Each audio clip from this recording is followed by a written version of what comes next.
দাদা কি দেখতেছেন? হোসেইনার এই খ্যাতটা দেখতে আছে।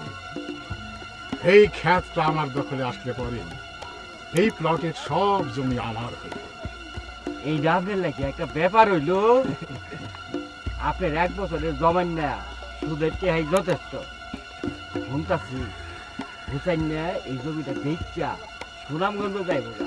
হেই ওয়া দেখতাম বুঝছস, আমার একটা জিদ আছে। হোসেইনারে আমি একদিন কইছিলাম কামলা দিতে, হে আইল না, আমার লাগে বেড়াগিরি দেখাইল। এইবার আমি জিদটা মিটাইব। আমি কাইলি আলাপ করবাম। জমিটা কিনা আমি তোর এই বর্গা দেব। দাদা আমারে দেখে না, কালি শামসুদ্দিরে। আরে দেখ বাম, দেখ বাম, আগে খালেকের ব্যাপারটা মিটাইল।